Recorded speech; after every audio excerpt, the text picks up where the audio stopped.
भोजन नली। आंशिक रूप से पचा हुआ भोजन भोजन नली में चला जाता है।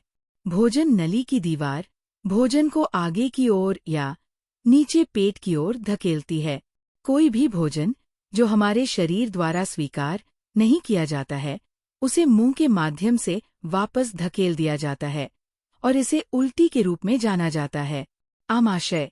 भोजन नली से भोजन आमाशय में धकेल दिया जाता है, जो एक जे आकार की मोटी दीवार वाली थैलीनुमा संरचना होती है, जो आहार नली का सबसे चौड़ा हिस्सा होता है।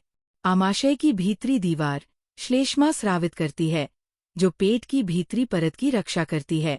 साथ ही हाइड्रोक्लोरिक एसिड, जो भोजन में अधिकांश बैक्टीरिया को नष्ट कर देता है, जिससे पाचन रसों को भोजन पर कार्य करने में मदद मिलती है। आमाशय अनेक पाचक रस भी स्रावित करता है, जो कि प्रोटीन को सरल पदार्थों में तोड़ देता है। छोटी आंत या क्षुद्रांत्र। अब आंशिक रूप से पचा हुआ भोजन छोटी आंत में प्रवेश करता है, जो एक कुंडलित संरचना है, जिसकी लंबाई लगभग 7.5 मीटर होती है। इसमें यकृत से स्रावित पित्तरस, जो वसा पर कार्य करता है, और अग्न्याशय से स्रावित अग्नाशी रस, जो कार्बोहाइड्रेट एवं प्रोटीन पर कार्य करता है, स्रावित किए जाते हैं। छोटी आंत के अंत में अग्न्याशी रस भोजन के पाचन की प्रक्रिया को पूरा करता है और कार्बोहाइड्रेट ग्लूकोज में, वसा फैटी एसिड में और प्रोटीन अमीनो एसिड में टूट जाते हैं। ये पचा हुआ भोजन फिर क्षुद्रांत्र की दीवारों द्वारा अवशोषित किया जाता है। क्षुद्रांत्र में अंगुलीनुमा प्रवर्ध पाए जाते हैं, जो अवशोषण के क्षेत्रफल को बढ़ा देते हैं। फिर अवशोषित पदार्थों को रक्तवाहिकाओं के माध्यम से शरीर के विभिन्न अंगों तक पहुंचाया जाता है। बड़ी आंत या वृहदांत्र। अपचित भोजन बड़ी आंत में जाता है, जो छोटी आंत की तुलना में छोटी और चौड़ी होती है, जिसकी माप लगभग 1.5 मीटर होती है।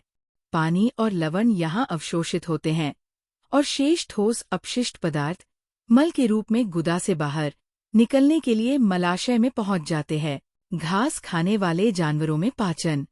गाय, भैंस आदि जैसे घास खाने वाले कई जानवर घास को जल्दी से खा जाते हैं और इसे अपने पेट के एक विशेष हिस्से में जमा कर लेते हैं, जिसे रुमेन कहा जाता है। भोजन आंशिक रूप से यहाँ पचता है और इसे जुगाली करना कहते हैं। कुछ समय बाद ये जुगाली मुंह में आ जाती है और इससे पशु इसे धीरे धीरे चबाता रहता है। इस प्रक्रिया को जुगाली कहते हैं और जो पशु ऐसा करते हैं उन्हें जुगाली करने वाले पशु या रूमिनेंट कहते हैं। इन घास खाने वाले पशुओं या मवेशियों में रूमेन के अंदर मौजूद बैक्टीरिया घास के सेल्यूलोज को पचाने में मदद करते हैं। घोड़े, खरगोश आदि जैसे कुछ जानवरों में एक बड़ी थैलीनुमा संरचना होती है, जिसे कैकम कहते हैं, जो सेल्यूलोज को पचाने के लिए ग्रासनली और छोटी आंत के बीच स्थित होती है। अमीबा में भोजन और पाचन। अमीबा एक एकल कोशिका वाला सूक्ष्म जीव है, जो अपनी उंगली जैसे उभारों स्यूडोपोडिया की मदद से लगातार अपना आकार बदलता रहता है। यह इसके द्वारा भोजन को पकड़ता है और इसे निगलता है। निगला हुआ भोजन एक खाद्य रिक्तिका में फंस जाता है। इसमें पाचन रस स्रावित होते हैं, जो भोजन को अवशोषण के लिए सरल पदार्थों में तोड़ देते हैं, ताकि इसे बढ़ने और खुद को बनाए रखने में मदद मिल सके।